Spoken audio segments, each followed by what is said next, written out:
फिरोजाबाद यानी सुहागनगरी कहे जाने वाले शहर की फिजाओं में एसआईआर की ओट में रिश्तों के विश्वासघात की एक ऐसी शर्मनाक दास्तां तैर रही है जिसने भाई बहन के पवित्र रिश्तों की मर्यादा को तार तार करते हुए लालच की एक नई और घिनौनी इबारत लिख दी है, जहां एक सगे भाई ने अपनी ही बहन की अनपढ़ता और प्रशासनिक प्रक्रियाओं के डर को हथियार बनाकर उसकी जिंदगी भर की गाढ़ी कमाई को पल भर में मिट्टी में मिला दिया। नमस्कार, आप देख रहे हैं आई इंडिया और आपके साथ मैं हूं प्रियांशु मिश्रा। आइए जान लेते हैं पूरा मामला क्या है। यह प्रकरण रसूलपुर थाना क्षेत्र का है, जहां खून के रिश्तों में धोखे की यह पटकथा मतदाता सूची के विशेष संक्षिप्त पुनरीक्षण यानी एसआईआर अभियान की आड़ में रची गई। गुरुग्राम में दिन रात सिलाई कढ़ाई कर और अपना पेट काट कर एक एक रुपया जोड़ने वाली सरताज खानम ने अपने बुढ़ापे और भविष्य को सुरक्षित करने के लिए फिरोजाबाद के नालबंद चौराहे पर एक मकान और दुकान खरीदी थी,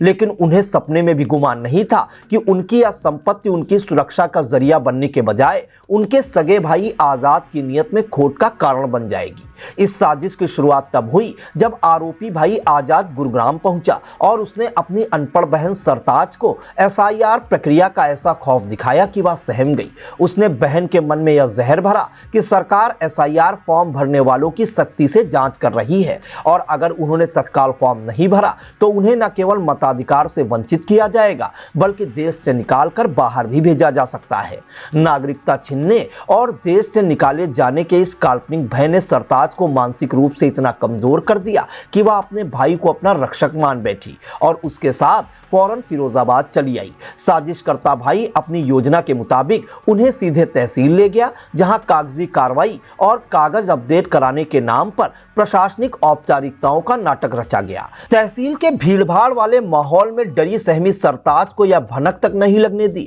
कि जिन दस्तावेजों पर उनसे अंगूठा लगवाया जा रहा है या हस्ताक्षर कराए जा रहे हैं वे एसआईआर के फॉर्म नहीं बल्कि उनकी अपनी ही संपत्ति के मालिकाना हक को भाई के नाम पर करने वाले बैनामे के दस्तावेज हैं। वहां औपचारिकतावश यह पूछा गया कि क्या यह मकान दुकान शिफ्ट कर रही हैं, तो अनपढ़ होने और भाई पर अंधविश्वास के चलते वह इस कानून शब्दावली के जाल को समझ नहीं पाई। उन्होंने अपनी सहमति दे दी। इस तरह एक हस्ताक्षर के साथ ही सरताज खानम अपनी ही संपत्ति से बेदखल हो गई और वह मकान दुकान जिसे उन्होंने खून पसीने की कमाई से खरीदा था धोखे से भाई आजाद के नाम दर्ज हो गया। इस बड़े फर्जीवाड़े का खुलासा तब हुआ जब रजिस्ट्री की प्रक्रिया पूरी होने के बाद भाई का रवैया बदल गया और सरताज को असलियत का पता चला जब पीड़िता ने अपने साथ हुए इस वज्रपात का विरोध किया और अपना हक वापस मांगा तो जिस भाई ने रक्षा का वचन दिया था वही अब जान का दुश्मन बन गया और उसने सरताज को जान से मारने की धमकियां देनी शुरू कर दी।